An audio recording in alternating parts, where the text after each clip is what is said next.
to reply. Right. Right. He said it. He is your leader. Please follow the leader. Thank you. No, कोई हंसने का विषय नहीं है. Please. They want to walk out. They have the right. Walk out or talk out is the way out. Not the wash out or all out. I am happy. Please, Honorable Prime Minister.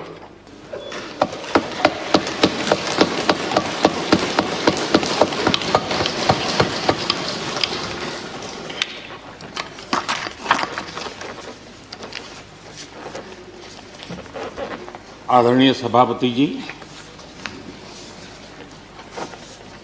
पूरा विश्व अनेक चुनौतियों से जूझ रहा है। शायद ही किसी ने सोचा होगा कि मानव जात को ऐसे कठिन दौर से गुजरना पड़ेगा। ऐसी चुनौतियों के बीच इस दशक के प्रारंभ में ही हमारे आदरणीय राष्ट्रपति जी ने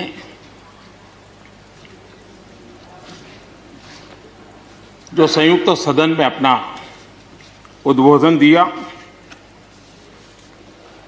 वो अपने आप में इस चुनौतियों भरे विश्व में एक नई आशा जगाने वाला, नया उमंग पैदा करने वाला और नया आत्मविश्वास पैदा करने वाला राष्ट्रपति जी का उद्बोधन रहा। आत्मनिर्भर भारत की राह दिखाने वाला और इस दशक के लिए एक मार्ग प्रशस्त करने वाला राष्ट्रपति जी का उद्बोधन रहा। आदरणीय सभापति जी, मैं राष्ट्रपति जी का तहे दिल से आभार व्यक्त करने के लिए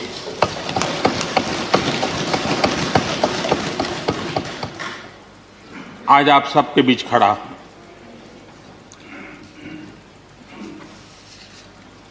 राज्यसभा में करीब 13-14 घंटे तक 50 से अधिक माननीय सदस्यों ने अपने विचार रखे, बहुमूल्य विचार रखे, अनेक पहलुओं पर विचार रखे और इसलिए मैं सभी आदरणीय सदस्यों का हृदयपूर्वक आभार भी व्यक्त करता हूं इस चर्चा को समृद्ध बनाने के लिए। अच्छा होता कि राष्ट्रपति जी का भाषण सुनने के लिए भी सब होते तो लोकतंत्र की गरिमा और बढ़ जाती और हम सबको कभी गिला शिकवा न रहता कि हमने राष्ट्रपति जी का भाषण सुना नहीं था। लेकिन राष्ट्रपति जी के भाषण की ताकत इतनी थी कि न सुनने के बावजूद भी बहुत कुछ बोल पाए। ये अपने आप में उस भाषण की ताकत थी, उन विचारों की ताकत थी, उन आदर्शों की ताकत थी कि जिसके कारण न सुनने के बाद भी बात पहुंच गई।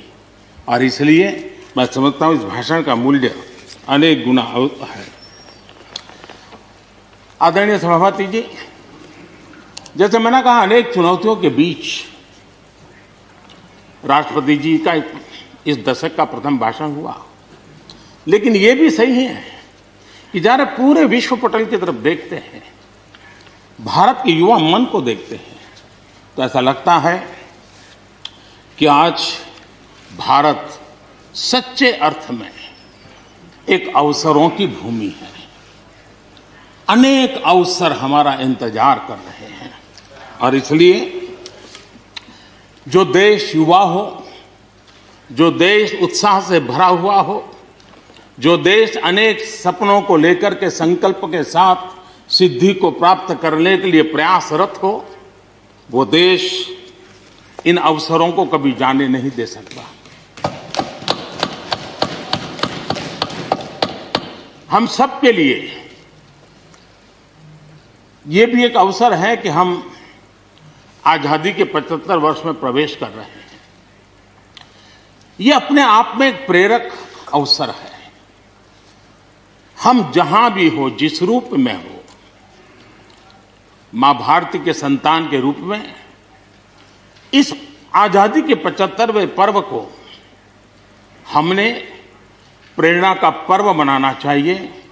देश को आने वाले वर्षों के लिए तैयार करने के लिए कुछ न कुछ कर गुजरने का होना चाहिए। और 2047 में देश जब आजादी की शताब्दी मनाए, तब हम देश को कहां तक ले जाएंगे, इन सपनों को बार बार हमने लेते रहना चाहिए। आज पूरे विश्व की नजर भारत पर है। भारत से अपेक्षाएं भी हैं और लोगों में एक विश्वास भी है कि अगर भारत ये कर लेगा, दुनिया की बहुतेक समस्याओं का समाधान वहीं से हो जाएगा। ये विश्वास आज दुनिया में भारत के लिए बड़ा है। आदरणीय सभापति जी, जब मैं अवसरों की चर्चा कर रहा हूं, तब महाकवि मैथिली शरण गुप्त जी की कविता को मैं उद्घोषित करना चाहूंगा। गुप्त जी ने कहा था, अवसर तेरे लिए खड़ा है, अवसर तेरे लिए खड़ा है, फिर भी तू चुपचाप पड़ा है। अवसर तेरे लिए खड़ा है, फिर भी तू चुपचाप पड़ा है। तेरा कर्म क्षेत्र बड़ा है, तेरा कर्म क्षेत्र बड़ा है, पल पल है अनमोल, पल पल है अनमोल। अरे भारत उठ, अरे भारत उठ, आंखें खोल। ये मैथिली शरण गुप्त जी ने कहा था। लेकिन मैं सोच रहा था, इस कालखंड में 21वीं सदी के आरंभ में अगर उनको लिखना होता तो क्या लिखते? मैं कल्पना करता था कि वो लिखते, अवसर तेरे लिए खड़ा है, अवसर तेरे लिए खड़ा है, तू आत्मविश्वास से भरा पड़ा है, तू आत्मविश्वास से भरा पड़ा है। हर बाधा, हर बाधा, हर बंदिश को तोड़, हर बाधा, हर बंदिश को तोड़। अरे भारत, अरे भारत, आत्मनिर्भरता के पथ पर दौड़, आत्मनिर्भरता के पथ पर दौड़।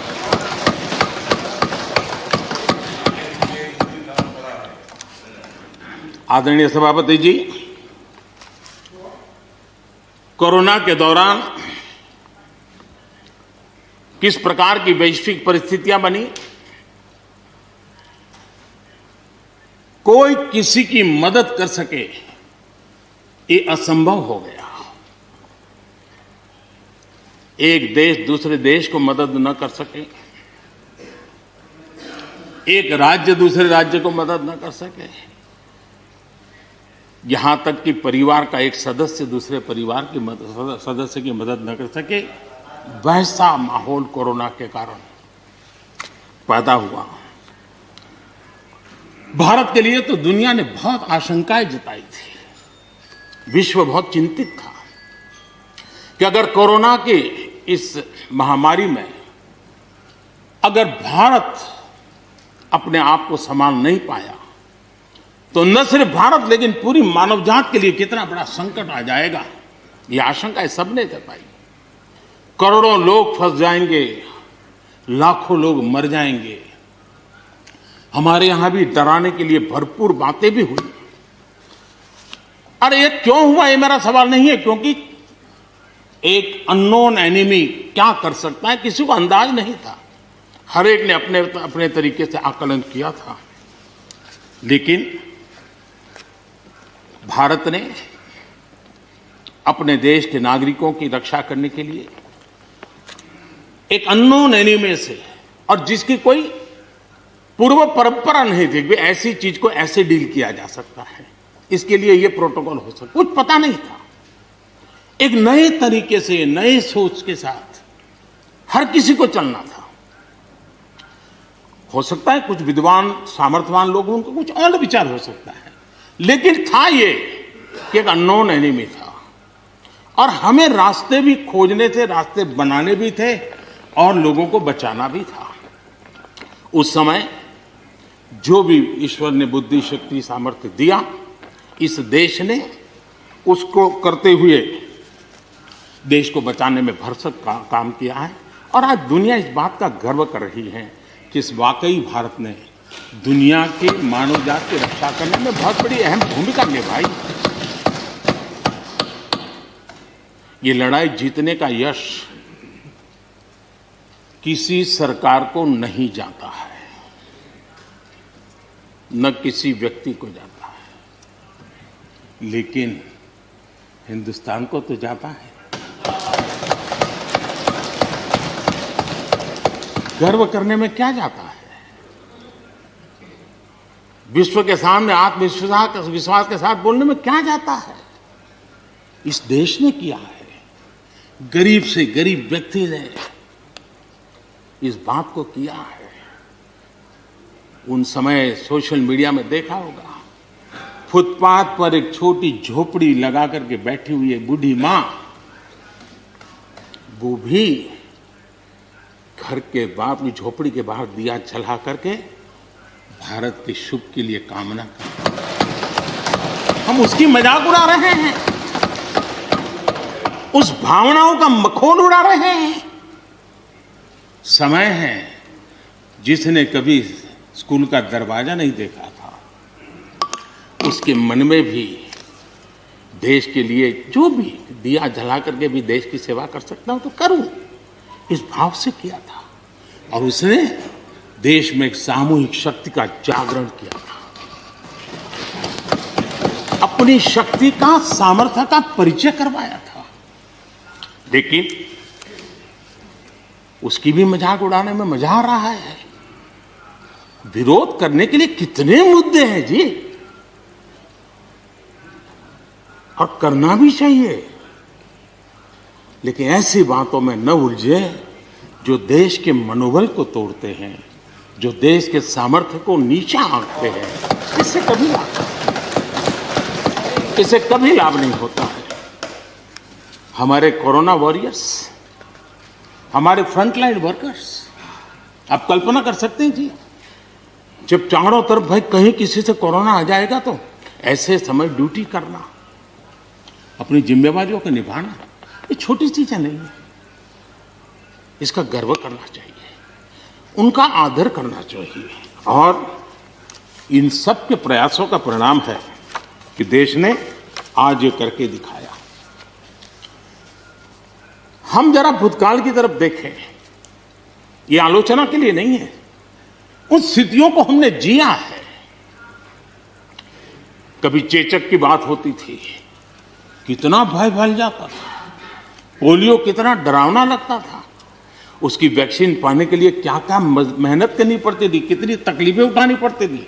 मिलेगा, कब मिलेगा, कितना मिलेगा, कैसे मिलेगा, कैसे लगाएंगे, एक दिन हमने बिताए हैं। ऐसी स्थिति में उन दिनों को अगर याद करें तो पता चलेगा कि आज जिनको थर्ड वर्ल्ड कंट्रीज में गिना जाता है, वो देश मानव जात के कल्याण के लिए वैक्सीन लेकर के आ जाए। इतने कम समय में मिशन मोड में हमारे वैज्ञानिक भी जुटे रहे।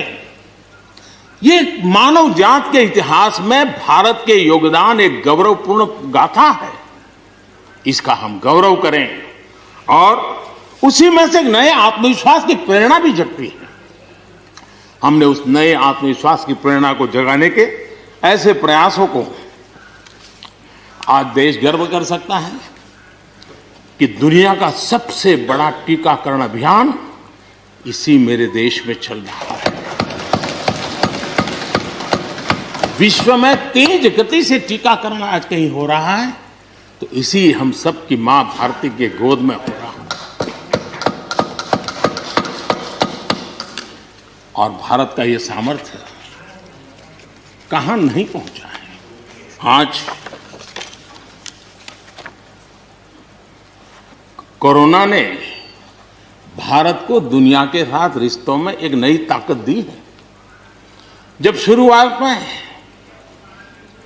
कौन सी दवाई काम करेगी, वैक्सीन नहीं थी, तो सारा विश्व का ध्यान भारत की दवाइयों पर गया। विश्व में फार्मेसी के हब के रूप में भारत उभर करके आया। 150 देशों में दवाई पहुंचाने का काम उस संकट काल में भी इस देश ने किया है। मानव जात की रक्षा के लिए हम पीछे नहीं। इतना ही नहीं, इन समय वैक्सीन के संबंध में भी विश्व बड़े गर्व के साथ कहता है कि हमारे पास भारत की वैक्सीन आ गई है, हमारे पास भारत की वैक्सीन आ गई है। हम सबको मालूम है कि दुनिया के बड़े बड़े अस्पताल में भी बड़े बड़े लोग भी जब ऑपरेशन कराने जाते हैं, कोई बड़े मेजर ऑपरेशन के लिए, और ऑपरेशन थिएटर में जाने के बाद प्रक्रिया शुरू होने के पहले उसकी आंखें ढूंढती हैं कि कोई हिंदुस्तानी डॉक्टर है कि नहीं है। और जैसे ही एकाध टीम के अंदर एकाध भी हिंदुस्तानी डॉक्टर दिखता है ना, उसका विश्वास हो जाता है अब ऑपरेशन।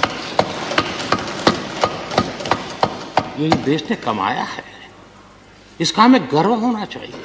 और इसलिए इसी गर्व को लेकर के हम आगे बढ़ रहे हैं। इस कोरोना में जैसे वैश्विक संबंधों में भारत ने अपनी एक विशिष्ट पहचान बनाई है, अपना स्थान बनाया है, वैसे ही भारत ने हमारे फेडरल स्ट्रक्चर को इस कोरोना के कालखंड में हमारी अंतर्भूत ताकत क्या है, संकट के समय हम कैसे मिलकर के काम कर सकते हैं, एक ही दिशा में सब शक्तियां लगा करके हम कैसे प्रयास कर सकते हैं, ये केंद्र और राज्य ने मिलकर के करके दिखाया है। मैं राज्यों को भी, क्योंकि इस सदन में राज्यों की अपनी फ्लेवर होती है, और इसलिए इस सदन में तो मैं विशेष रूप से राज्यों का भी अभिनंदन करता हूं, और कोऑपरेटिव फेडरलिज्म को ताकत देने का काम, इस कोरोना के संकट को अवसर में पलटने का काम हमारे सभी ने किया है। इसलिए सब कोई अभिनंदन के अधिकारी है। यहां पर लोकतंत्र को लेकर के काफी उपदेश दिए गए, बहुत कुछ कहा गया और लेकिन मैं नहीं मानता हूं कि जो बातें बताई गई हैं, देश का कोई भी नागरिक इस पर भरोसा करेगा। भारत का लोकतंत्र ऐसा नहीं है कि जिसकी खाल हम इस प्रकार से उधेड़ सकते हैं। ऐसी गलती हम न करें। और मैं श्रीमान डेरेक जी की बात सुन रहा था, बढ़िया बढ़िया शब्दों का प्रयोग हो रहा था, फ्रीडम ऑफ स्पीच,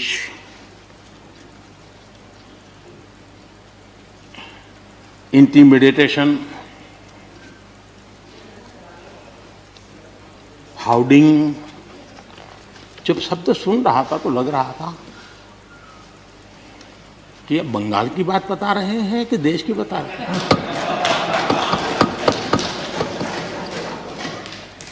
स्वाभाविक है, 24 घंटे वही देखते हैं, वही सुनते हैं, तो वही बात शायद गलती से यहां बता दी होगी।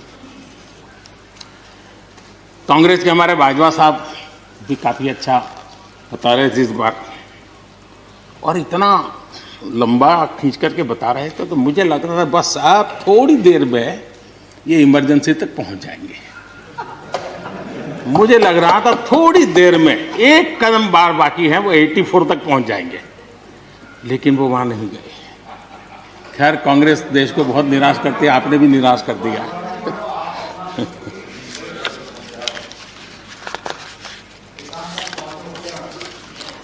माननीय सभापति जी, मैं एक कोट इस सदन के सामने रखना चाहता हूं, और खास करके लोकतंत्र पर जो लोग शक उठाते हैं, भारत की मूलभूत शक्ति पर जो शक उठाते हैं, उनको तो मैं विशेष आग्रह से कहूंगा कि इसको समझने का प्रयास करें। हमारा लोकतंत्र किसी भी मायने में वेस्टर्न इंस्टीट्यूशन नहीं है। ये एक ह्यूमन इंस्टीट्यूशन है।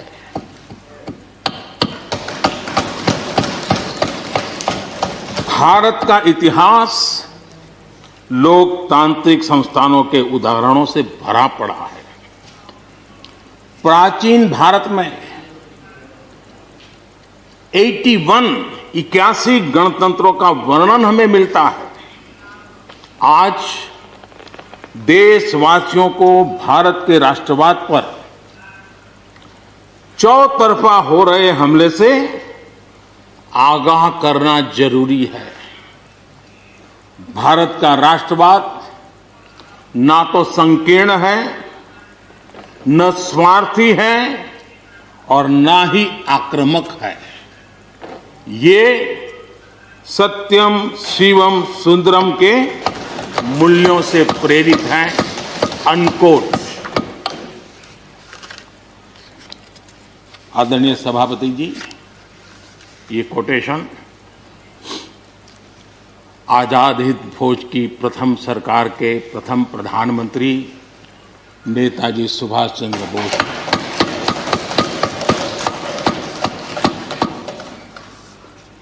और संयोग है कि 125वीं जयंती आज हम मना रहे हैं।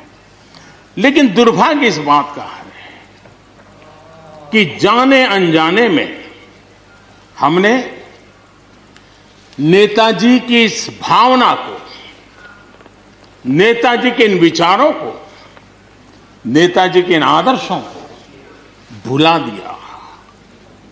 और उसका परिणाम है कि आज हमको कोसने लग गए। मैं तो कभी कभी हैरान हो जाता हूं। दुनिया जो हमें कोई शब्द पकड़ा देती है, हम भी उसको पकड़ करके चल पड़ते हैं।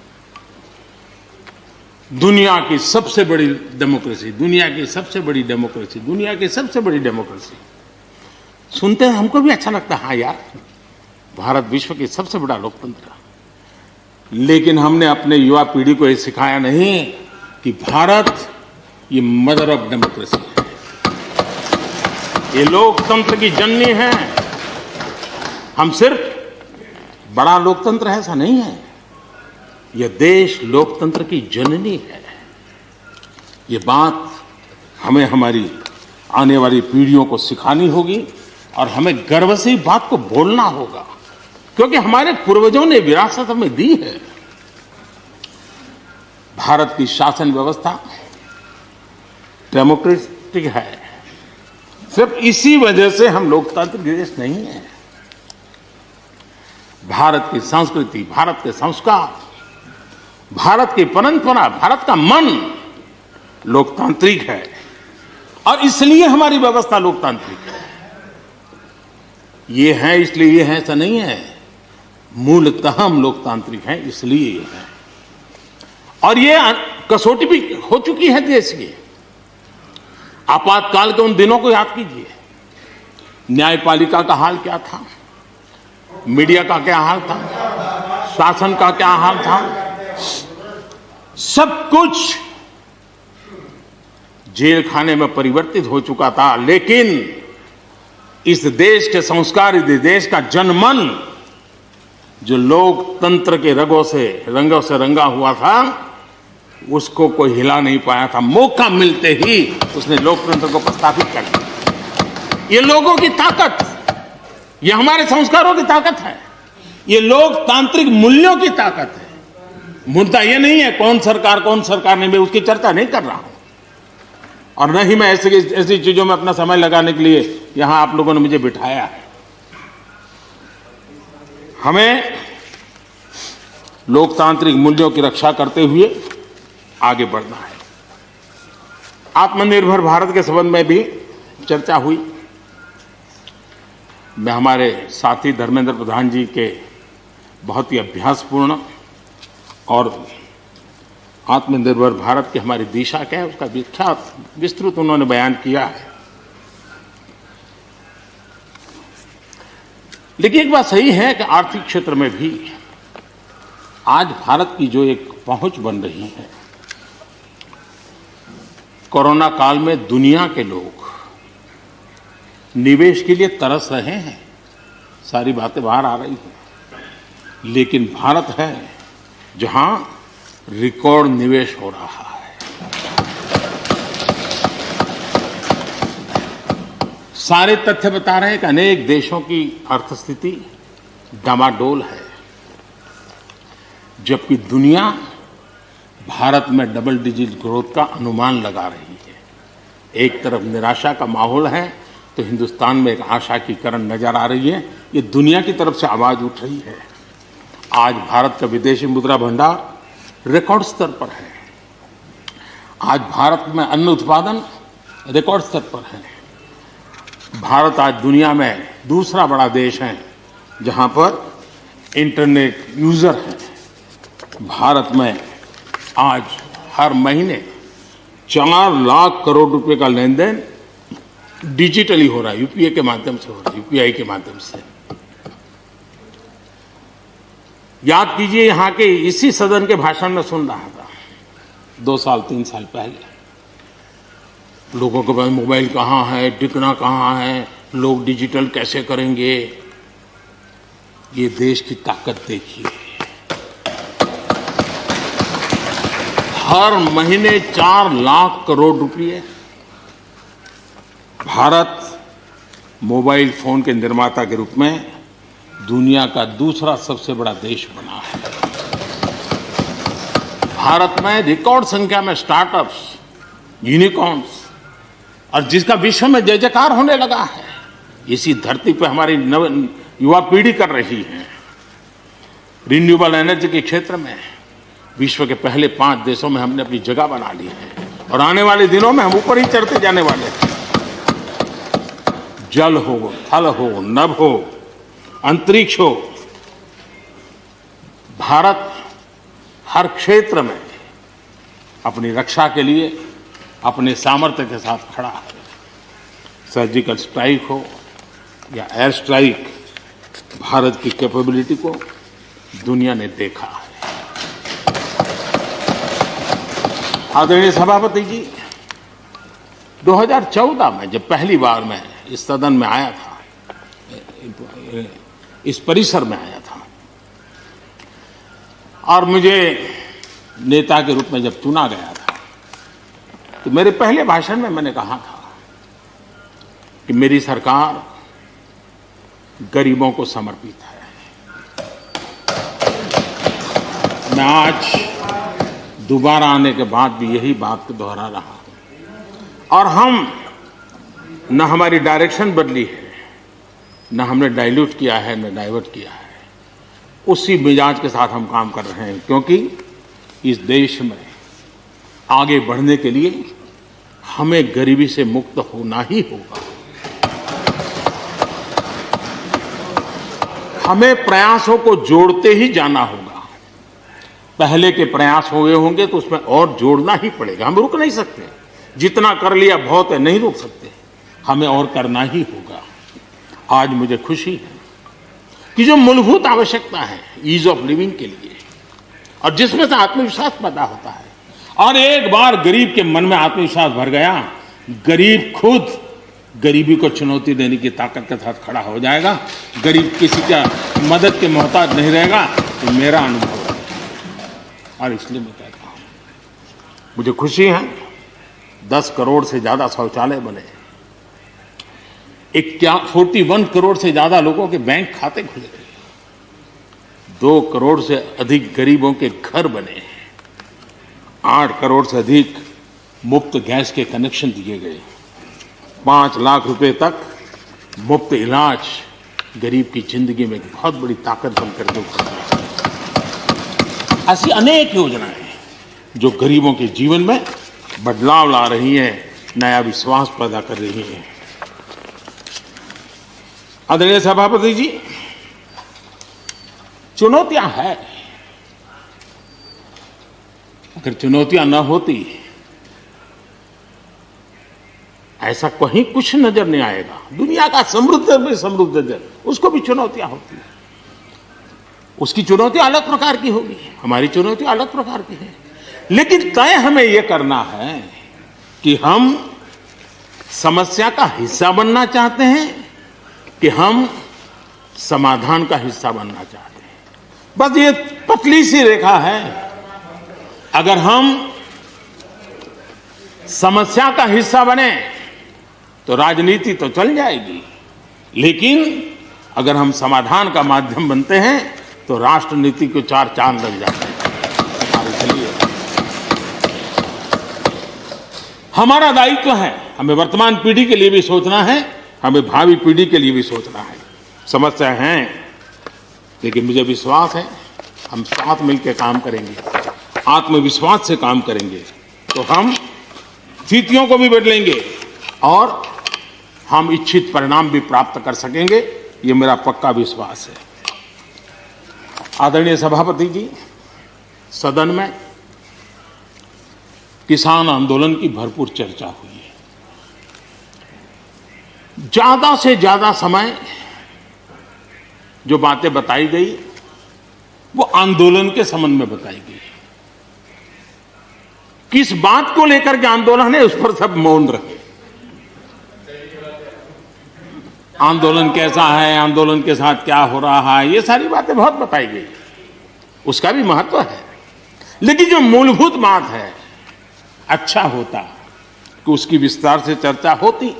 वैसे हमारे माननीय कृषि मंत्री जी ने बहुत ही अच्छे ढंग से कुछ सवाल भी पूछे हैं। उन सवालों के जवाब तो नहीं मिलेंगे, मुझे खातरी है, लेकिन उन्होंने बहुत ही अच्छे ढंग से इस विषय की इस सदन में चर्चा की है। मैं आदरणीय देवेगौड़ा जी का बहुत आभारी हूं कि उन्होंने इस पूरी चर्चा को एक गांधीर्य दिया और उन्होंने सरकार के जो अच्छे प्रयास है उसकी सराहना भी की, क्योंकि वो किसानों के लिए समर्पित रहे हैं जीवन भर, और उन्होंने इस सरकार के प्रयासों की सराहना भी की और उन्होंने अच्छे सुझाव भी दिए। मैं आदरणीय देवेगौड़ा जी का हृदय से आभार व्यक्त करता हूं। आदरणीय सभापति जी, खेती की मूलभूत समस्या क्या है, उसकी जड़ें कहां है, मैं आज पूर्व प्रधानमंत्री चौधरी चरण सिंह जी ने जो विस्तार से वो बताया था उसी का जिक्र करना चाहता हूं। बहुत लोग हैं जो चौधरी साहब की विरासत संभालने का गर्व करते हैं, वो जरूर इस बात को समझने का शायद प्रयास करेंगे। वो अक्सर 1970-71 जो एग्रीकल्चर सेंसस हुआ था उसका जिक्र उनकी भाषण में हमेशा आता था और उल्लेख करते थे। चौधरी चरण सिंह जी ने क्या कहा था, उनका कोट है, किसानों का सेंसस लिया गया तो 33% किसान ऐसे हैं जिनके पास जमीन 2 बीघे से कम है, 2 बीघे नहीं है, 2 बीघे तक है, 2 बीघे से कम। 18% जो किसान कहलाते हैं उनके पास 2 बीघे से 4 बीघे जमीन है, यानी आधा हेक्टर से 1 हेक्टर, ये 51% किसान है। ये चाहे कितनी मेहनत करे, अपनी छोटी सी जमीन पर इनकी गुजर ईमानदारी से उसमें हो नहीं सकती। ये चौधरी चरण सिंह जी का कोट है। छोटे किसानों की दयनीय स्थिति चौधरी चरण सिंह जी के लिए बहुत ही हमेशा पीड़ा देती थी, वो हमेशा उसकी चिंता करते थे। अब हम आगे देखें, ऐसे किसान जिनके पास 1 हेक्टर से भी कम जमीन होती है, 1971 में वे 51% थे, आज 68% हो चुके हैं।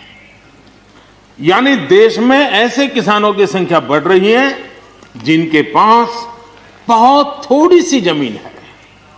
आज लघु और सीमांत किसानों की मिलाएं तो 86% किसान, ज्यादा किसान के पास 2 हेक्टर से भी कम जमीन है। और ऐसे किसानों की संख्या 12 करोड़ है। क्या इन 12 करोड़ किसानों के प्रति हमारी कोई जिम्मेवारी नहीं है? क्या देश की कोई जिम्मेवारी नहीं है? क्या हमने कभी हमारी योजनाओं के केंद्र में इन 12 करोड़ किसानों को रखना पड़ेगा कि नहीं रखना पड़ेगा? ये सवाल का जवाब चौधरी चरण सिंह जी हमारे लिए छोड़ करके गए हैं। हमें जवाब को ढूंढना होगा। हमें चौधरी चरण सिंह जी को सच्ची श्रद्धांजलि देने के लिए भी इस काम के लिए जिसको जो सूझे, जिसको मौका मिले, सबने करना होगा, तब जाकर के हम इन कर सकते हैं। अब पहले की सरकारों की सोच में छोटा किसान था क्या? अगर एक बार हम थोड़ा सोचेंगे तो ध्यान आएगा। मैं आलोचना के लिए नहीं कह रहा, लेकिन हमने सचमुच में हम सब ने सोचने की आवश्यकता है। जब हम चुनाव आते ही एक कार्यक्रम करते हैं कर्ज माफी। अब वो किसान का कार्यक्रम है कि वोट का कार्यक्रम है, वो तो हिंदुस्तान में हर कोई भली भांति जानता है। लेकिन जब कर्ज माफी करते हैं तब छोटा किसान उससे वंचित रहता है, उसके नसीब में कुछ नहीं आता है। क्योंकि कर्ज माफी जो बैंक से लोन लेता है उसके लिए होती है। छोटा किसान का बेचारा बैंक में खाता नहीं, वो कहाँ लोन लेने जाएगा? हमने छोटे किसान के लिए नहीं किया है, भले ही हमने राजनीति कर ली हो। 1-2 एकड़ जमीन वाले किसान जिसके पास बैंक का खाता भी नहीं है, न वो कर्ज लेता है, न कर्ज माफी का फायदा उसको मिलता है।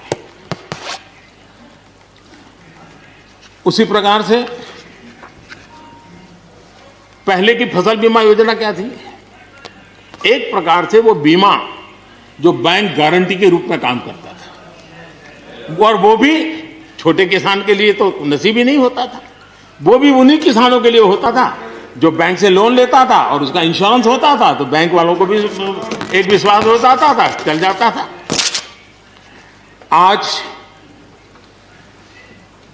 2 हेक्टेयर से कम कितने किसान हो गए जो बैंक से लोन? सिंचाई की सुविधा भी छोटे किसान के नसीब नहीं हुई।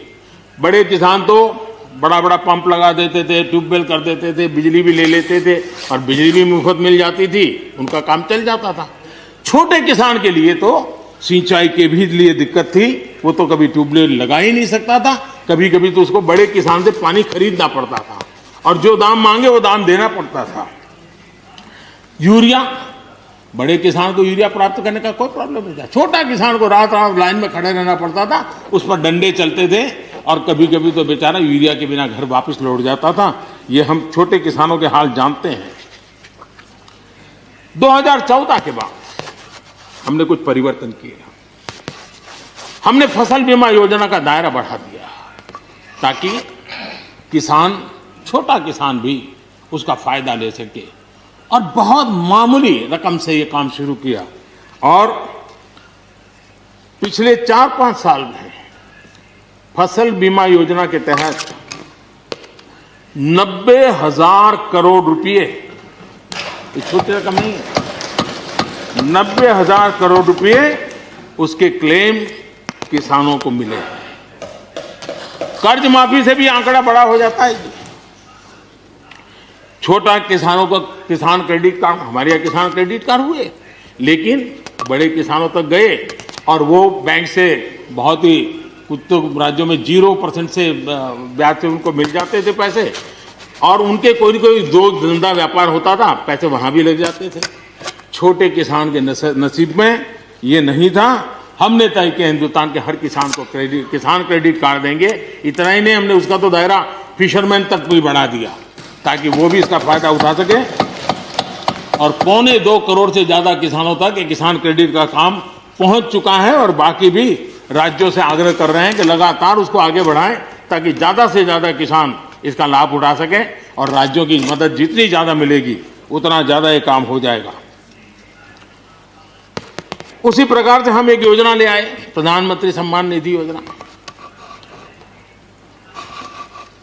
सीधे किसान के खाते में, और ये गरीब किसान को जिसके पास कभी इस प्रकार की मदद नहीं पहुंची। 10 करोड़ ऐसे परिवार हैं जिनको इसका लाभ मिल गया। और अगर बंगाल में राजनीति आड़े न आती तो बंगाल के किसान भी अगर जुड़ गए होते तो ये आंकड़ा उससे भी ज्यादा होता और अब तक 1,15,000 करोड़ रुपया इन किसानों के खाते में गया। ये गरीब छोटे किसान उनके पास गया है। हमारी सब योजनाओं के केंद्र बिंदु में सॉइल हेल्थ कार्ड, हमने 100% सॉइल हेल्थ कार्ड की बात कही ताकि हमारे छोटे किसान को भी उसकी जमीन कैसी है, कौन सी उपज के लिए योग्य होगा, हमने 100% सॉइल हेल्थ कार्ड के लिए काम किया। उसी प्रकार से हमने यूरिया का निमकोट 100% किया। 100% के पीछे इरादा हमारा यही था कि गरीब से गरीब किसान तक भी यूरिया पहुंचने में रुकावट ना हो, यूरिया डाइवर्ट होता है बंद हो, और उसमें हम सफल भी हुए। छोटे और सीमांत किसानों के लिए हमने पहली बार पेंशन की सुविधा की योजना लेकर के आए और मैं देख रहा हूं कि धीरे धीरे हमारे छोटे किसान भी आ रहे हैं। उसी प्रकार से प्रधानमंत्री ग्राम सड़क योजना, प्रधानमंत्री ग्राम सड़क योजना ये सिर्फ एक रोड नहीं है, ये किसानों की गांव की जिंदगी को बदलने का एक बहुत बड़ा यश रेखा होती है और इसलिए हमने उस पर भी बल दिया। पहली बार हमने किसान रेल की कल्पना की। छोटा किसान का माल बिकता नहीं था, आज किसान रेल के कारण गांव का किसान रेलवे के माध्यम से मुंबई के बाजार तक अपना माल बेचने लगा, फल सब्जी बेचने लगा है, उसका लाभ ले रहा है, छोटे किसान को फायदा हो रहा है। किसान उड़ान के द्वारा हवाई जहाज से अब जैसे हमारे नॉर्थ ईस्ट इतनी बढ़िया बढ़िया चीजें, लेकिन ट्रांसपोर्टेशन सिस्टम के अभाव में वहां का किसान हमारा बेनिफिट नहीं ले पाता था, आज उसको किसान उड़ान योजना का लाभ मिल रहा है। छोटे किसानों की परेशानियों से हर कोई परिचित है। समय समय पर उनके सशक्तिकरण की मांग भी उठी है। हमारे आदरणीय शरद पवार जी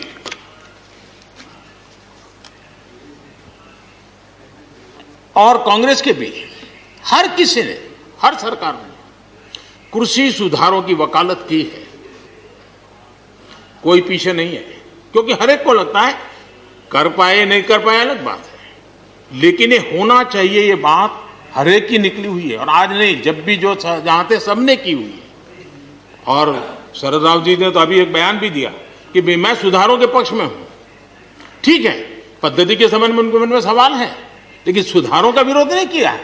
और इसलिए मैं समझता हूं कि हमें इस विषय में हमारे साथी श्रीमान सिंधिया जी ने बहुत ही अच्छे ढंग से कई पहलुओं पर इस कानून को लेकर के यहाँ पर ये सारी बातें पिछले 2 दशक से लगातार चल रही है, हर फोरम में चली है।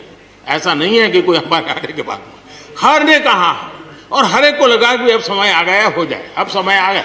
ये ठीक है, फुट स्टॉप कॉमा कोई इधर उधर हो सकता है, कोई ये दावा नहीं कर सकता है कि भाई हमारे समय की सोच बहुत ही बढ़िया थी।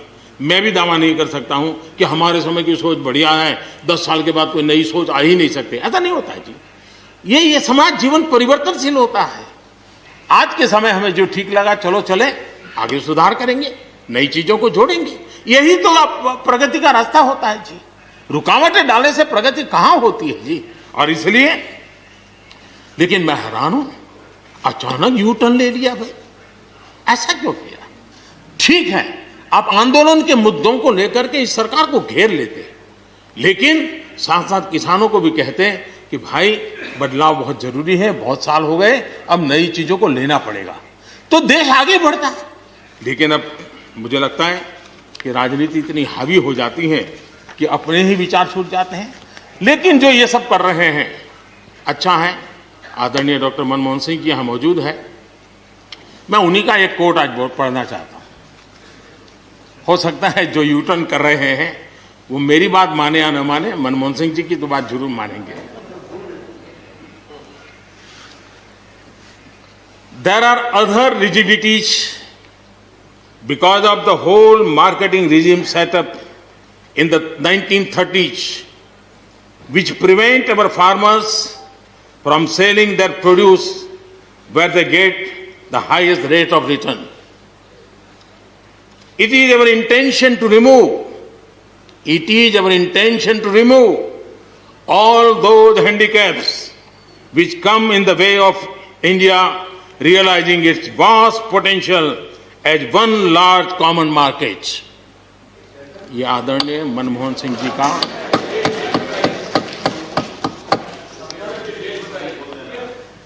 आदरणीय मनमोहन सिंह जी ने किसान को उपज बेचने की आजादी दिलाने, भारत को एक कृषि बाजार दिलाने के संबंध में अपना इरादा व्यक्त किया था और वो काम हम कर रहे हैं।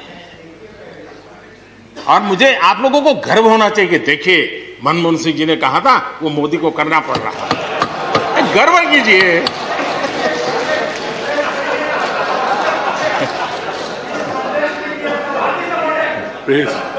प्लीज।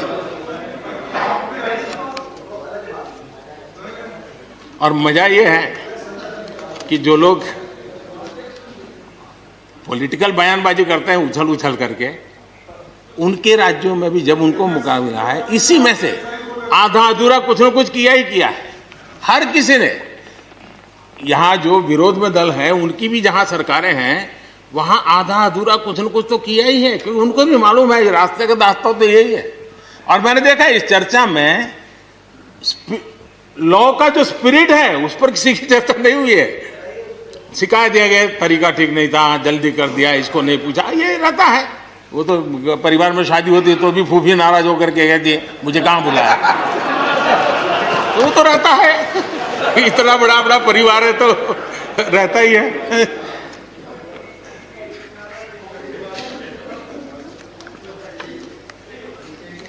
हम कुछ और बातों की ओर भी ध्यान दें। अब देखिए, दूध उत्पादन किसी बंधनों में बंधा हुआ नहीं है, न पशुपालक बंधनों में बंधा हुआ है, न दूध बंधनों में बंधा हुआ। लेकिन मजा देखिए, दूध के क्षेत्र में या तो प्राइवेट या कोऑपरेटिव दोनों ने एक ऐसी बड़ी मजबूत चेन बनाई है, दोनों मिलकर के इस काम को कर रहे हैं और एक बेहतरीन सप्लाई चेन हमारे देश में बनी है। इसको हमने जो अच्छा है उसको, और ये मेरे काल में नहीं बना है, आप भी इसका गर्व कर सकते हैं, मेरे काल से पहले बना हुआ है, हमें गर्व करना चाहिए। फल सब्जी से जुड़े व्यवसाय में ज्यादातर बाजारों का सीधा संपर्क रहता है, बाजारों की दखल हट गई है, इसका लाभ मिल रहा है। क्या डेयरी वाले, फल सब्जी खरीदने वाले उद्यमी, पशुपालकों की किसान, क्या जमीन पर कब्जा हो जाता है उनका? पशुपालन पर, पशु पे कब्जा हो जाता है? नहीं होता, दूध बिकता है, पशु नहीं बिकता है जी। हमारे देश में डेयरी उद्योग का योगदान कृषि अर्थव्यवस्था के कुल मूल्य में 28% से भी ज्यादा है।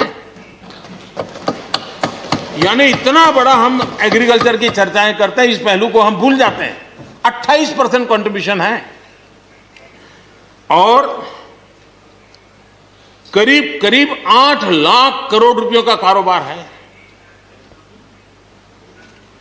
जितने रुपये का दूध होता है उसका मूल्य अनाज और दाल दोनों मिला ले तो उससे ज्यादा है। हम कभी इस तरफ देखते ही नहीं है। पशुपालकों को पूरी आजादी, अनाज और दाल पैदा करने वाले छोटे और सीमांत किसानों को जैसे पशुपालक को आजादी मिली है, इनको आजादी क्यों नहीं मिलनी चाहिए? और इन सवालों के जवाब हम ढूंढेंगे तो हम सही रास्ते पर चलेंगे। आदरणीय सभापति जी, ये बात सही है, जैसा हम लोगों की स्वभाव रहा है, घर में भी थोड़ा सा भी परिवर्तन करना हो तो घर में भी एक तनाव जरूर है। चेयर यहां क्यों रखी, टेबल यहां क्यों रखा, घर में भी होता है। इतना बड़ा देश है और जिस प्रकार की परंपराओं से हम पले बड़े हैं, तो ये मैं स्वाभाविक मानता हूं। जब भी कोई नई चीज आती है तो थोड़ा बहुत रहता ही है हमारे यहाँ, क्योंकि असमंजस की स्थिति भी रहती है। लेकिन जरा वो दिन याद कीजिए जब हरित क्रांति की बातें होती थी। हरित क्रांति के समय जो कृषि सुधार हुए, तब भी जो आशंकाएं हुई, जो आंदोलन हुए, ये वेल डॉक्यूमेंटेड है और ये देखने जैसा है। कृषि सुधार के लिए सख्त फैसले लेने के उस दौर में शास्त्री जी का हाल ये था कि अपने साथियों में से कोई कृषि मंत्री बनने को तैयार नहीं होता था। क्योंकि लगता था कि ऐसा है हाथ जल जाएंगे और किसान नाराज हो जाएंगे तो मेरी तो राजनीति समाप्त हो जाएगी। ये शास्त्री जी के समय की घटनाएं हैं। और अंत में शास्त्री जी को सी सुब्रमण्यम जी को कृषि मंत्री बनाना पड़ा था और उन्होंने रिफॉर्म्स की बातें की। योजना आयोग ने भी उसका विरोध किया था। मजा देखिए, योजना आयोग ने भी विरोध किया था। वित्त मंत्रालय सहित पूरी कैबिनेट के अंदर भी विरोध का स्वर उठा था। लेकिन देश की भलाई के लिए शास्त्री जी आगे बढ़े और लेफ्ट पार्टी जो आज भाषा बोलते हैं ना, वही उस समय बोलते थे। वो यही कहते हैं, अमेरिका के इशारे पर शास्त्री जी ये कर रहे हैं, अमेरिका के इशारे पर कांग्रेस ये कर रही है। सारा चीज जितना आज मेरे खाते में जमा है ना, वो पहले आपके यहां बैंक में अकाउंट में था।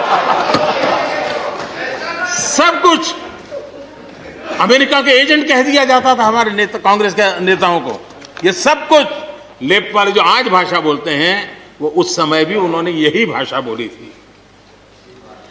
कृषि सुधारों को छोटे किसानों को बर्बाद करने वाला बताया गया था। देश भर में हजारों प्रदर्शन आयोजित हुए थे, बड़ा मूवमेंट चला था।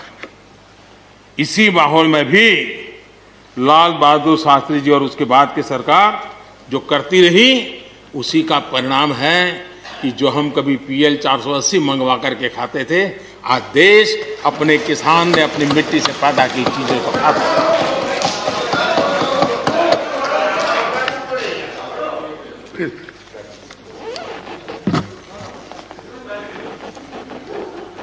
रिकॉर्ड उत्पादन के बावजूद भी हमारे कृषि क्षेत्र में समस्याएं हैं। कोई ये तो मना नहीं कर सकता है समस्याएं नहीं है, लेकिन समस्याओं का समाधान हम सबको मिलकर के करना होगा। और मैं मानता हूं कि अब समय ज्यादा इंतजार नहीं करेगा। हमारे राम गोपाल जी ने बहुत ही अच्छी बात कही कि उन्होंने कहा कि कोरोना लॉकडाउन में भी हमारे किसानों ने रिकॉर्ड उत्पादन किया। सरकार ने भी बीज, खाद, सारी चीजें कोरोना काल में भी पहुंचाने में कोई कमी नहीं होने दी, कोई संकट नहीं आने दिया। और उसका सामूहिक परिणाम मिला कि देश के पास यह भंडार भरा रहा। उपज की रिकॉर्ड खरीदी भी इस कोरोना काल में ही हुई। तो मैं समझता हूं कि हमने नए नए उपाय खोज करके आगे बढ़ना होगा। और जैसा मैंने कहा, कोई भी हम कई कानून है, हर कानून में 2 साल 5 साल के बाद, कभी 2 महीने 2-3 महीने के बाद सुधार करते ही करते हैं। हम कोई स्टैटिक अवस्था में जीने वाले लोग थोड़े हैं जी। जब अच्छे सुझाव आते हैं तो अच्छे सुधार भी आते हैं। और सरकार भी अच्छे सुझावों को, और सिर्फ हमारी नहीं, हर सरकार ने अच्छे सुझावों को स्वीकार किया। यही तो लोकतंत्र की परंपरा है। और इसलिए अच्छा करने के लिए अच्छे सुझावों के साथ, अच्छे सुधारों की तैयारी के साथ हम सबको आगे बढ़ना चाहिए। मैं आप सबको निमंत्रण देता हूं, आइए हम देश को आगे ले जाने के लिए, कृषि क्षेत्र की समस्याओं का समाधान करने के लिए आंदोलनकारियों को समझाते हुए हमने देश को आगे ले जाना होगा। हो सकता है कि शायद आज नहीं तो कल जो भी यहाँ होगा, किसी न किसी को ये काम करना ही पड़ेगा। आज मैंने किया है, गालियां मेरे खाते में जाने दो, लेकिन इस अच्छा करने में आप जुड़ जाओ। बुरा हो मेरे खाते में, अच्छा हो आपके खाते में, आओ मिलकर के चले।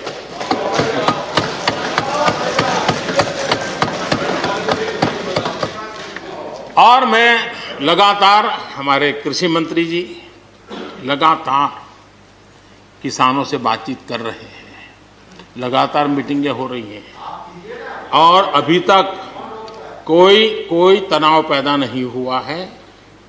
एक दूसरे की बात को समझने का, समझाने का प्रयास चल रहा है।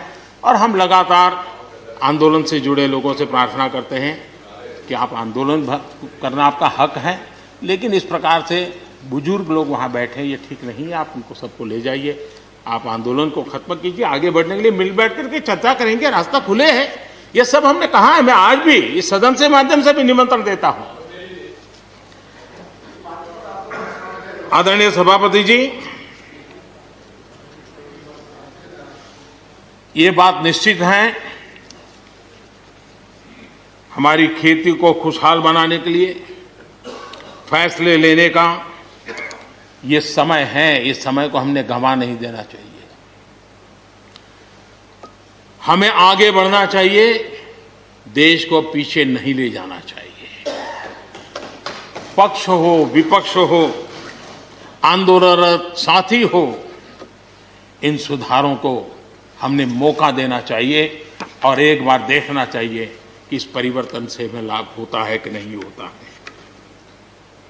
कोई कमी हो तो उसको ठीक करेंगे और कहीं ढिलाई है तो उसको कसेंगे। ऐसा तो है नहीं कि सब दरवाजे बंद कर दिए बस। और इसलिए मैं कहता हूं,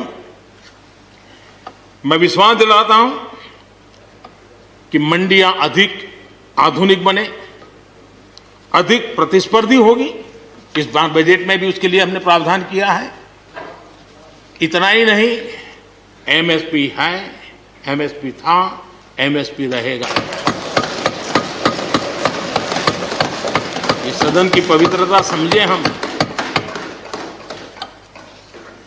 जिन 80 करोड़ से अधिक लोगों को सस्ते में राशन दिया जाता है, वो भी कंटिन्यू रहेगा। इसलिए मेहरबानी करके भ्रम फैलाने के काम में हम न जुड़े, क्योंकि हमको देश ने एक विशिष्ट जिम्मेवारी दी है। किसानों की आय बढ़ाने के जो दूसरे उपाय हैं, उन पर भी हमें बल देने की जरूरत है। आबादी बढ़ रही है, परिवार के अंदर सदस्यों की संख्या बढ़ रही है, जमीन के टुकड़े छोटे होते जा रहे हैं।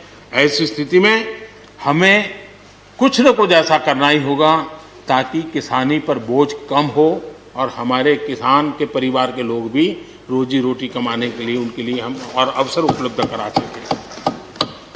इनकी तकलीफों को दूर करने के लिए हमने काम करना होगा। और मैं मानता हूं कि हम अगर देर कर देंगे, हम अगर अपने ही राजनीतिक समीकरणों में फंसे रहेंगे, तो हम किसानों को अंधकार की तरफ धकेल देंगे। कृपा करके हमें उज्जवल किसानों के उज्जवल भविष्य के लिए इससे बचना चाहिए। मैं सबसे प्रार्थना करता हूं, हमें इस बात की चिंता करनी होगी।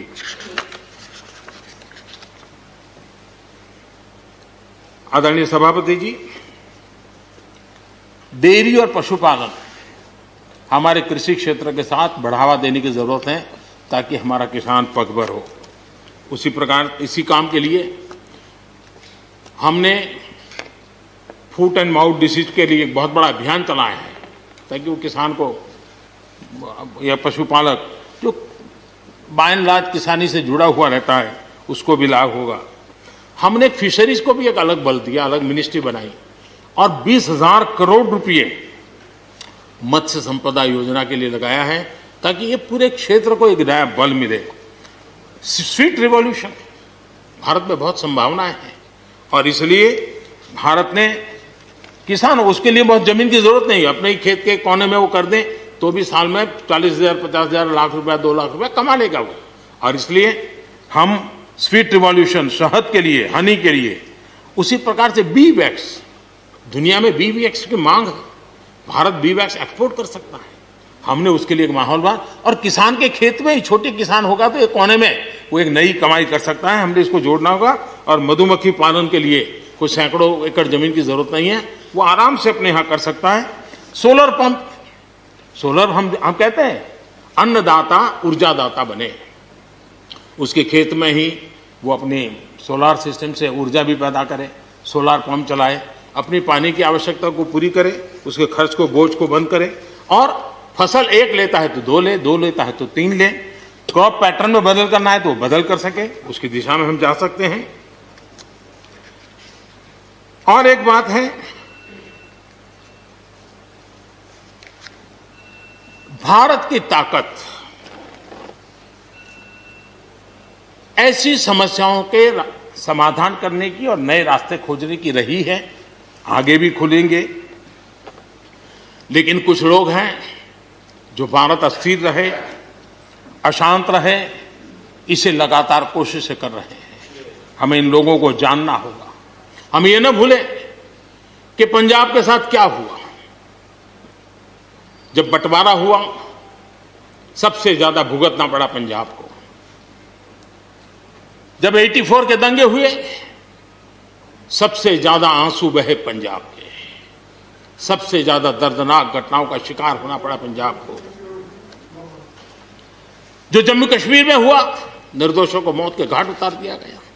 जो नॉर्थ ईस्ट में होता रहा, आए दिन बम बंदूक और गोलियों का कारोबार चलता रहा। ये सारी चीजों ने देश को किसी न किसी रूप में बहुत नुकसान किया है। इसके पीछे कौन ताकतें हैं, हर समय हर सरकारों ने इसको देखा है, जाना है, परखा है। और इसलिए हमें उस जज्बे से इन सारी समस्याओं के समाधान के लिए हम तेजी से आगे बढ़े। और हम ये न भूलें कि कुछ लोग हमारे खास करके पंजाब के, खास करके सिख भाइयों के दिमाग में गलत चीजें भरने में लगे हैं। ये देश हर सिख के लिए गर्व करता है।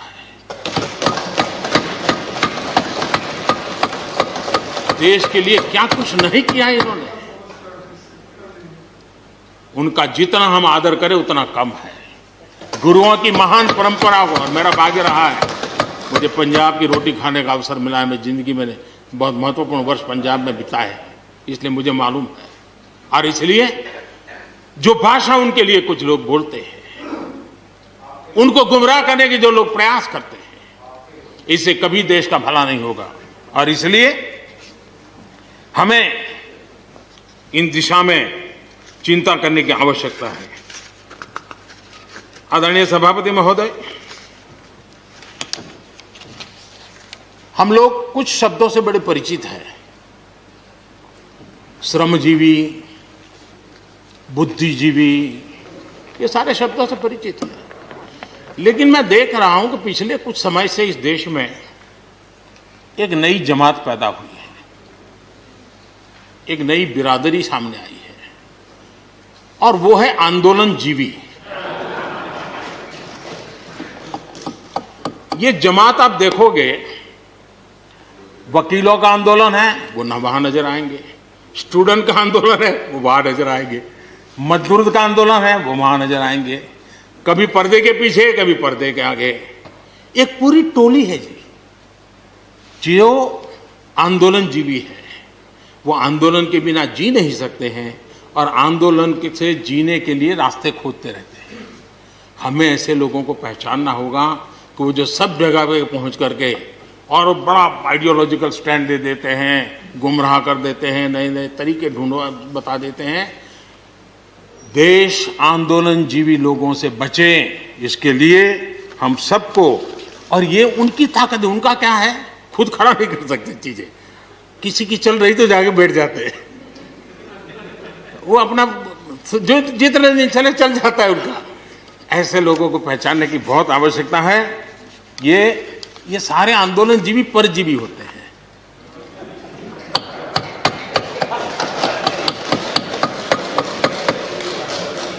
और यहां पर सब लोगों को मेरी बात से आनंद इसलिए होगा कि आप जहां जहां सरकारें चलाते होंगे, आपको भी ऐसे परजीवी आंदोलनजीवियों का अनुभव होता होगा। और इसलिए उसी प्रकार से एक नया मैं चीज देख रहा हूं, देश प्रगति कर रहा है। हम एफडीआई की बात कर रहे हैं, फॉरेन डायरेक्ट इन्वेस्टमेंट, लेकिन मैं देख रहा हूं इन दिनों एक नया एफडीआई मैदान में आया है। ये नए एफडीआई से देश को बचाना है जी। एफडीआई चाहिए, फॉरेन डायरेक्ट इन्वेस्टमेंट, लेकिन ये जो नया एफडीआई नजर का आ रहा है, ये नए एफडीआई से जरूर बचना होगा। और ये नया एफडीआई है foreign destructive ideology, foreign destructive ideology. और इसलिए इस एफडीआई से देश को बचाने के लिए हमने और जागरूक रहने की जरूरत है।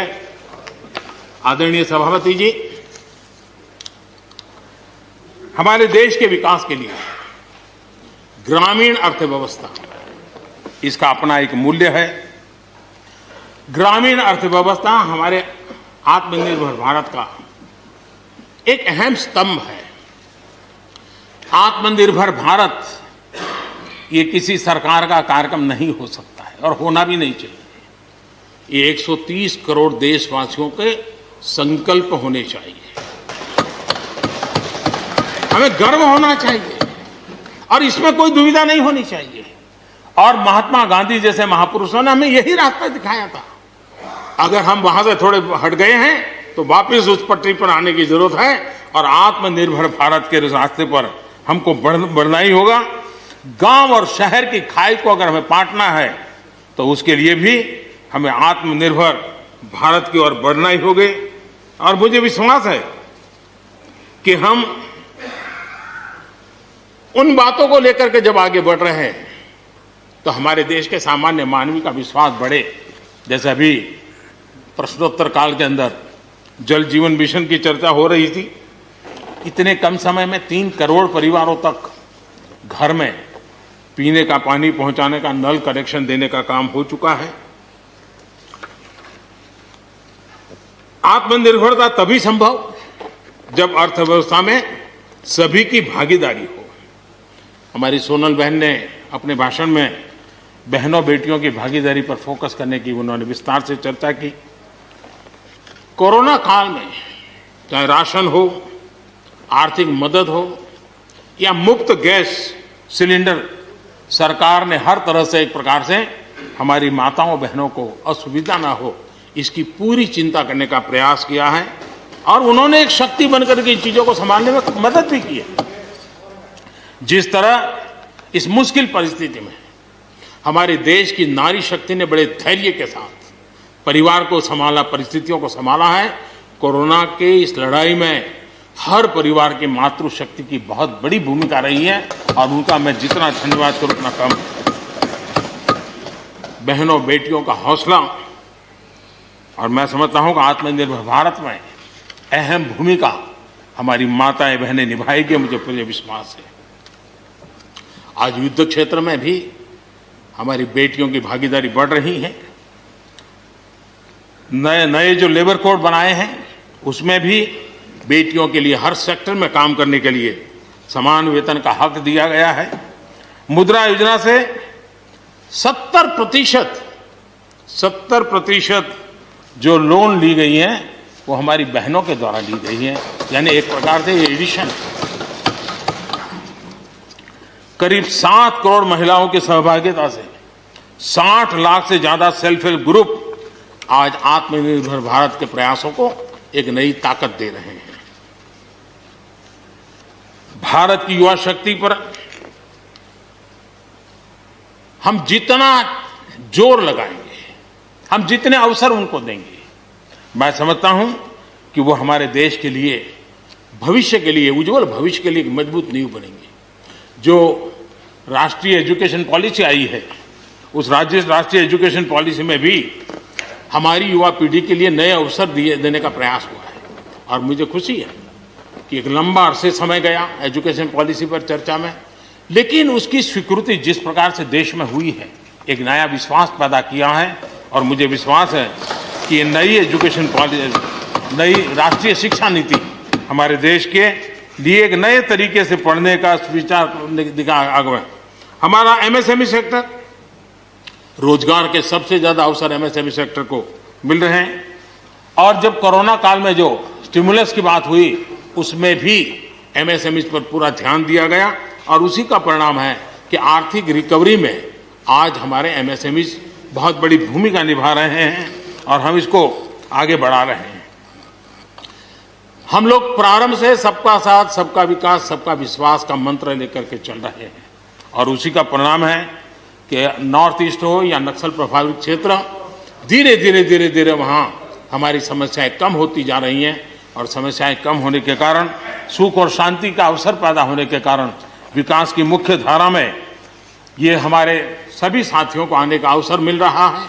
और भारत के उज्जवल भविष्य में ईस्टर्न इंडिया बहुत बड़ी भूमिका निभाएगा, ये मैं साफ देख रहा हूँ और उसको हम पूरी मजबूती से काम। मैं आदरणीय गुलाम नबी जी को सुन रहा था, वैसे भी बड़ी मृदुता, सौम्यता और कभी भी कटु शब्द का उपयोग न करना ये गुलाम नबी जी की विशेषता रही है। और मैं मानता हूँ कि हम सभी जो सांसदगण हैं उन्होंने उनसे ये सीखने जैसी चीज़ है और इसलिए मैं उनका आदर भी करता हूँ। और उन्होंने जम्मू कश्मीर में जो चुनाव हुए उसकी तारीफ की। उन्होंने कहा कि बहुत लंबे समय से, और उन्होंने ये भी कहा कि मेरे दिल में जम्मू कश्मीर विशेष है और स्वाभाविक भी है। उनके दिल में ये होना, पूरे हिंदुस्तान के दिल में जम्मू कश्मीर उसी भाव से भरा पड़ा हुआ है। जम्मू कश्मीर आत्मनिर्भर बनेगा, उस दिशा में हमारा, वहाँ पंचायत के चुनाव हुए, बीडीसी के चुनाव हुए, डीडीसी के चुनाव हुए, और इन सब की सराहना गुलाम नबी जी ने की है। इस प्रशंसा के लिए मैं आपका बहुत आभारी हूँ। लेकिन मुझे डर लगता है, आपने प्रशंसा की,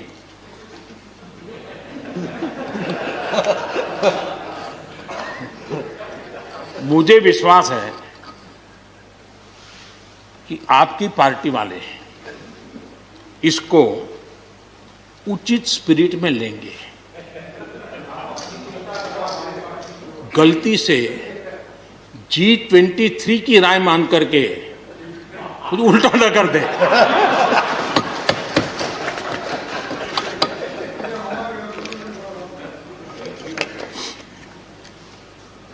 आदरणीय सभापति महोदय, कोरोना के चुनौतीपूर्ण दौर में सीमा पर भी चुनौती देने की कोशिश हुई। हमारे वीर जवानों के हौसले और कुशलता ने सटीक जवाब दिया है और हर हिंदुस्तानी को इस बात का गर्व है। मुश्किल परिस्थितियों में भी हमारे जवान डट करके खड़े रहे हैं। तमाम साथियों ने भी हमारे जवानों के शौर्य की सराहना की है, मैं उनका आभारी हूं। LAC पर जो स्थिति बनी है उस पर भारत का रुख बहुत स्पष्ट है और देश इसको भली भांति देख भी रहा है और गर्व भी कर रहा है। बॉर्डर इंफ्रास्ट्रक्चर और बॉर्डर सिक्योरिटी को लेकर हमारी प्रतिबद्धता में किसी प्रकार की ढील आने का सवाल ही नहीं होता है, गुंजाइश ही नहीं है। और जो लोग हमारा लालन पालन और हमारे विचारों का हमारा उछेर देखते हैं, वो कभी इस विषय में हमें सवाल ही नहीं करेंगे। उनको मालूम है हम इसके लिए डटे हुए रहने वाले लोग हैं और इसलिए हम इन विषयों में कहीं पर भी पीछे नहीं हैं। आदरणीय सभापति जी, इस सदन की उत्तम चर्चा के लिए मैं सबका धन्यवाद करते हुए आखिर में एक मंत्र का उल्लेख करते हुए अपनी वाणी को मैं विराम दूंगा। हमारे यहां वेदों में एक महान विचार प्राप्त होता है, वह हम सब के लिए, 130 करोड़ देशवासियों के लिए ये मंत्र अपने आप में बहुत बड़ी प्रेरणा है। वेदों का ये मंत्र कहता है, अयुतो अहम, अयुतो में आत्मा, अयुतो अहम, अयुतो में आत्मा, अयुतम में चक्षुः, अयुतम श्रोत्रम, अयुतो अहम, अयुतो में आत्मा, अयुतम में चक्षुः, अयुतम श्रोत्रम। यानी मैं एक नहीं हूं, मैं अकेला नहीं हूं, मैं अपने साथ करोड़ों मानवों को देखता हूं, अनुभव करता हूं। इसलिए मेरी आत्मिक शक्ति करोड़ों की है, मेरे साथ करोड़ों की दृष्टि है, मेरे साथ करोड़ों की श्रवण शक्ति, कर्म शक्ति भी है। आदरणीय सभापति जी, वेदों की इसी भावना से, इसी चेतना से 130 करोड़ से अधिक देशवासियों वाला भारत सबको साथ लेकर के आगे बढ़ रहा है। आज 130 करोड़ देशवासियों के सपने आज हिंदुस्तान के सपने हैं। आज 130 करोड़ देशवासियों की आकांक्षाएं इस देश की आकांक्षाएं हैं। आज 130 करोड़ देशवासियों का भविष्य भारत के उज्जवल भविष्य की गारंटी है। और इसलिए आज जब देश नीतियां बना रहा है, प्रयास कर रहा है, तो वो केवल तत्कालीन हानि लाभ के लिए नहीं, लेकिन एक लंबे दूरगामी और 2047 में देश जब आजादी का शतक मनाएगा, तब देश को नई ऊंचाइयों पर ले जाने के सपनों को लेकर के नींव रखी जा रही है। और मुझे विश्वास है कि इस काम को हम पूरा करने में अवश्य सफल होंगे। मैं फिर एक बार आदरणीय राष्ट्रपति जी के उद्बोधन के लिए मैं उनका आदरपूर्वक धन्यवाद करते हुए, उनका अभिनंदन करते हुए, सदन में भी जिस तरह चर्चा हुई, और मैं सच बताता हूं, चर्चा का स्तर भी अच्छा था, वातावरण भी अच्छा था। ये ठीक है कि इससे कितने लाभ होते हैं, मुझ पर भी कितना हमला हुआ, हर प्रकार से जो भी कहा जा सकता है कहा, लेकिन मुझे बहुत आनंद हुआ कि मैं कम से कम आपके काम तो आया। देखिए, आपके मन में एक तो कोरोना के कारण ज्यादा जाना आना होता नहीं होगा, फंसे रहते होंगे, और घर में भी खिचखिच चलती होगी। अब इतना गुस्सा यहां निकाल दिया तो आपका मन कितना हल्का हो गया। आप घर के अंदर कितनी खुशी चैन से समय बिताते होंगे। तो ये आनंद जो आपको मिला है, इसके लिए मैं काम आया, ये भी मैं अपना सौभाग्य मानता हूं, और मैं चाहूंगा ये आनंद लगातार लेते रहिए, चर्चा करते रहिए, लगातार चर्चा करते रहिए, सदन को जीवंत बनाते रखिए। मोदी है, मौका लीजिए। बहुत बहुत धन्यवाद।